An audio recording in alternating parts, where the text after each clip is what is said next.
जाति भ्रष्टाचार बलात्कार, ये सब मुद्दा बचा आपको लग रहा है क्या देश में ये सब कोई मुद्दे हैं?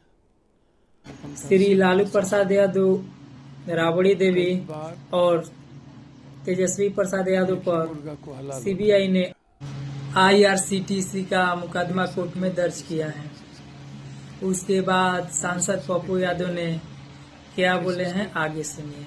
लालू यादव, राबड़ी देवी और तेजस्वी यादव पे आरोप तय हो गए हैं जो सीबीआई केस कर रही है। हमारे साथ पप्पू यादव हैं बात करने के लिए। पप्पू जी, आपने भी सुना होगा आरोप तय हो गए हैं और एक तरीके से इशारे इशारे में तेजस्वी यादव का बयान आया कि चुनाव का समय है, ये सब तो होता ही रहेगा और सामान्य प्रक्रिया है ये। नहीं, बिल्कुल। एक देखिए, कोर्ट का हम सम्मान करते हैं। अभी बहुत रास्ते हैं, हाई कोर्ट है, सुप्रीम कोर्ट है, हम अपनी बात हर जगह सुनते रखेंगे। जाइए। मैं हमेशा कहता हूँ कि एक तरह के सरकमस्टेंशियल केसेस में कई बार सुनते रहिए। एक ही मुर्गा को हलाल होता रहेगा। आप एक साथ एक जोड़ युवा दीजिए नेता सारे को केसेस। पीछे करने के लिए देख लीजिए हमेशा से क्या देखा करना गया पड़ है रहा कि है बीजेपी सरकार को। केसेस के सरकमस्टेंशियल एक होते हैं लेकिन बिहार अलग के अलग लाल को तरीके से चलते रहते। अब चलिए, एक बात तो है कि हमाम में सब नंगे हैं, ऐसा तो है नहीं कि नहीं, लेकिन पप्पू जी, जांच पड़ताल के बाद सीबीआई ने केस तैयार किया, उसमें आरोप तय हो गए चुनाव के समय। पवार जी के साथ नहीं था नहीं, वो भी होंगे, लेकिन आप इसको स्वीकार कर रहे हैं कि नहीं कि ये मतलब जांच पड़ताल में आरोप तय हुआ है, गलती किए थे कि नहीं किए थे? जदुरप्पा नहीं थे क्या? और लोग नहीं है क्या? आपके यहाँ क्या सब दूध के धुले हैं क्या? मैं स्वाभाविक प्रक्रिया है। तो पप्पू यादव पे थोड़ी कोई आरोप है। नहीं, मैं सम्मान तो तो करूँगा। जिसके पे आरोप लग रहा है इसका मतलब कोई वजह होगी ना। न्यायालय का तो सम्मान करूँगा। आपको नहीं लगता कि मतलब आपको लगता है आरोप निराधार है जांच पड़ताल? मैं ये नहीं कह सकता ना, कोर्ट जिस बात को संज्ञान लिया, मैं उसको तो ये नहीं कह सकता कि निराधार है किसी भी कीमत पर। लेकिन मेरे पास रास्ते हैं अपनी बात रखने के। सर्वोच्च न्यायालय है ना, हाई कोर्ट है ना, कि नहीं है? आप अभी ही हमको दोषी मान लेंगे, लेकिन अभी तत्काल मॉरल वैल्यूज पर तो असर पड़ ही जाता है। हम मॉरल ग्राउंड तो हमारा बिल्कुल, नैतिक ग्राउंड जो है वो कमज़ोर होता है।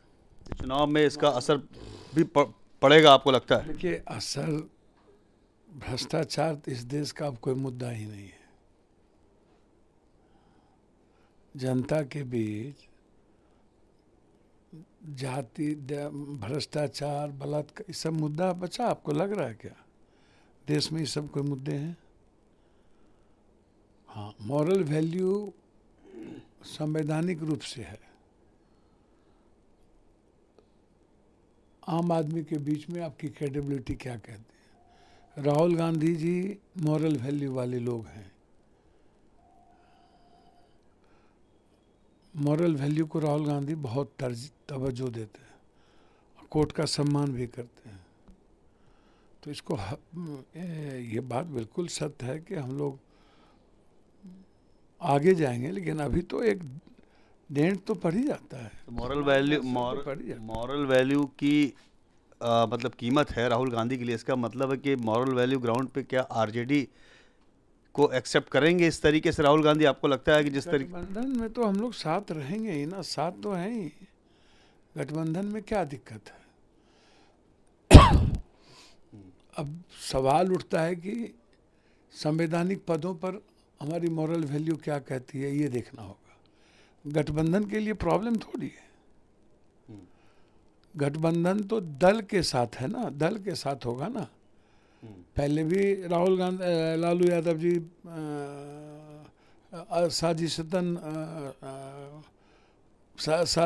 सजा हुए हैं, और राजनीति में साजिश तो चल ही रही है, इसमें क्या दो मतलब। मैं तो आज भी एक्सेप्ट कर रहा हूँ कि साजिश गरीबों पर, कमज़ोरों पर हमेशा चलती आ रही है। जब राहुल गांधी पर साजिश चल सकती है तो और लोगों की क्या वैल्यू है? लेकिन संवैधानिक चेयर की जब बात आएगी तो वहाँ तो एक सवाल खड़ा होगा। अच्छा, एक आखिरी सवाल इसके अलावा कि seat sharing formula India block में बन नहीं पा रहा है, क्या खींचतान बहुत ज़्यादा चल रही है? नहीं, मुझको लगता है कि कल ही तो एनडीए गठबंधन अपना, मतलब इंडिया का तो तय हो गया अब। नहीं तय नहीं हुआ।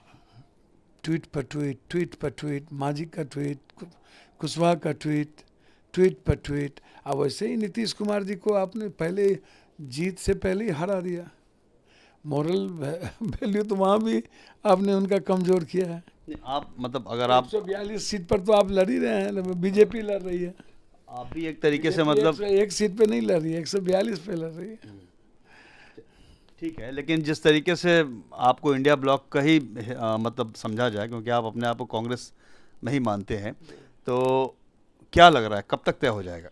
नहीं, मेरे ख्याल से कांग्रेस का तो लगभग जो कैंडिडेट हैं वो लोग तो काम कर ही रहे हैं। राहुल गांधी जी ने जो अत्यंत पिछड़ी जाति का जो मैनिफेस्टो दिया है, फिर जो हमने 20 साल का जो 4 सीट हमने लाया है। कांग्रेस कितनी सीट पे लड़ेगी, कितना मांग रहे हैं आप? या हम लोग तो क्वांटिटी बेस आदमी, हमारी हमारी पार्टी नहीं है, क्वालिटी बेस है। और गठबंधन के रेस्पेक्ट को लेकर के हम लोग आगे बढ़ते हैं। माले के रेस्पेक्ट का भी ख्याल हम लोग देख रहे हैं, सबका ख्याल हम लोग देख रहे हैं। तो इसलिए अभी मैं इतना जानता हूँ कि हर परिस्थिति में कांग्रेस